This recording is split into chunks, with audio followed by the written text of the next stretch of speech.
What's going on? Showtime here. We're at episode 6. Pumped you're here. We're almost to 9. We're at 95 subscribers, almost to 100. Getting close.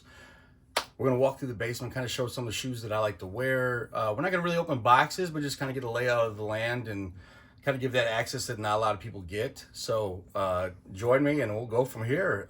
So let's get right into it. So starting right here, we have some older LeBrons, and then it gets into like the trainers, the Nike sportswear, like Oregon. For me, it's Texas, Oregon, and some Packer stuff. And then some older retro Nike basketball stuff, some Black Volto Tempos, Shox BB4s, and then some Jeremy Lin Hyperdunk lows on the bottom, and then some older LeBrons, and then the newer LeBrons. That's the primetime stuff. So then looking at my next shelf, so this is mostly all stuff up here is Steve Nash stuff that I wear. Then it gets into all my KD stuff. These are all pairs that get regular wears. And when I say regular wears, maybe every 2 to 3 years. Couple Kyrie 5s I really like up top, but nothing too crazy on this shelf. These are all mostly GR KD stuff that I just, over the years, have just held on to and continued to wear. Then look into this next. More KDs. I got a KD 4 up here. What this one is. Desert Orange White. Okay. And then we get into Kobe's. Obviously, he's blowing up. There's a Ja Morant 3. That's the EYBL pair, I believe. Drops down. And then we get into the Giannis's. I was obviously a big fan of the Giannis 1. There's 3, 6, 9 pairs there. I think there's actually a couple more somewhere else, but we'll move right along, and then we get into Nike SB. These are all just the SBs I wear, and then some Dunks on the bottom, some Undefeateds, that kind of stuff. This is actually up top here. Once you go spin back up, that's the Reese Forbes like Metacom toy. And there's a couple Kobe sandals, and then the 414 Day Adidas. Those are pairs. Those have been annual pairs now for 2 years. Shake over at Clicks does those. Those are pretty good. And then moving right along, we get into, now this is not all my Jordans, but this is 2 shelves of stuff that I wear, regular wear, stuff that I feel comfortable pulling out. All the numbers, towards the bottom is more of the like Jordans 30 to 34. So just fun stuff that I like to wear, pull out, nothing too crazy. And then moving right along to, this is kind of a mismatch shelf. This is kind of where the newer stuff goes, but it's turned into Air Max. There's Air Max 95, the Costin. I'm going to review that here in pretty quick. Some EYBL, and then it really gets into Air Force Ones. I didn't even mention it, but up top, couple balls that either I've coached games in or played in that are very special to me. This one's about 30 years old. And then kind of cool, you don't see these a lot, that LeBron vinyl. Drop that, that's fine. All right, the Upper Deck toys, those are pretty good. So moving along, Air Force Ones. From there, top, some of the older Nike IDs, and this is actually kind of cool. Dank & Co. Jake Dankleafs, that's a custom Bucks championship pair. We'll get into that eventually. Always going to keep a stash of jerseys around. Just kind of who I am. I'm going to just never grow up. Getting into, obviously, I've talked about it a lot, but big fan of Devin Booker. So these are my Book 1s. And then like his collabs he did on the Blazer and stuff like that. Moving along, then it gets into kind of, I guess I would call it random Nike basketball, like Airway Ups, some Force 88s, Foam Posits. They just did that Foam Posit retro, and the blue wasn't as crazy to me.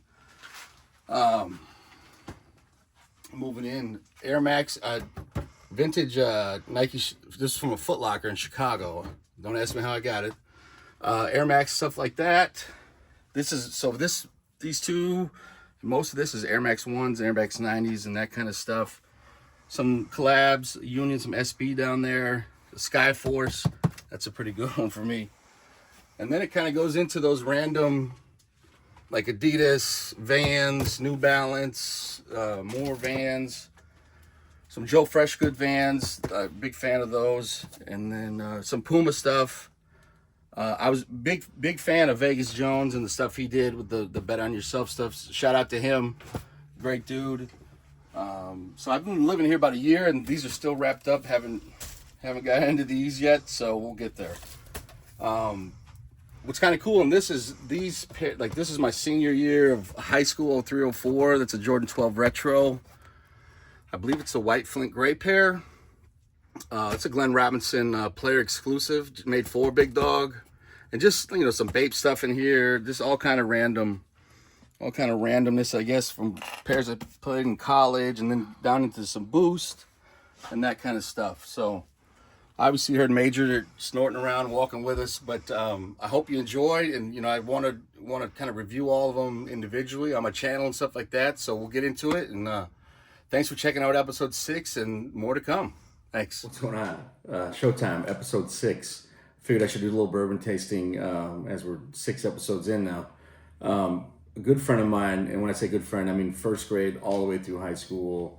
I consider him one of the most knowledgeable people I know. Sent me some samples and some stuff that I wouldn't normally come across.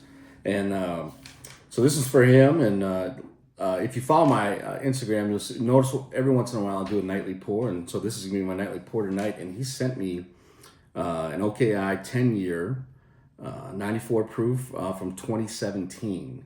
So I'm going to get into that and then give you a couple notes, see what I think, give it a taste, and then we'll go from there. All right. I get a lot of red apple. Citrusy, it's really red apple to me.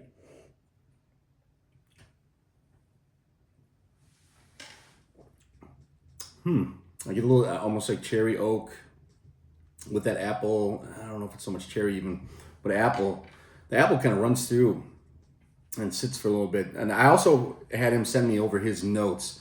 So I want to go through that too, see how I did here. So I'll pop those up. Okay, so here we go. Has an apple or grape nose with a little ethanol. Drinks the same with apple, like with that same apple or cherry note, but a thin mouthfeel. I get that. It's not too heavy on my, not that oily. Lingers a little after the oak clears. I get that. And then, so his notes on the actual bottle is a New Riff product with a small window that they sourced MGP in 2017. These O.K.I came in a 10-year and a 12-year small batch, which is interesting. The highly sought after, the one that's highly sought after is 12-year single barrel, which is interesting to me. So I hadn't had it. I didn't even know what O.K.I stood for, and obviously Ohio, Kentucky, Indiana. So that's a winner. I'll try to throw some images of that up in this video and maybe on my Instagram and that kind of thing as well. But episode 6, I hope it was fun. I hope you enjoyed the basement. I hope you're looking for older MGP products, because that seems to be kind of my wheelhouse as well. So episode 6 out.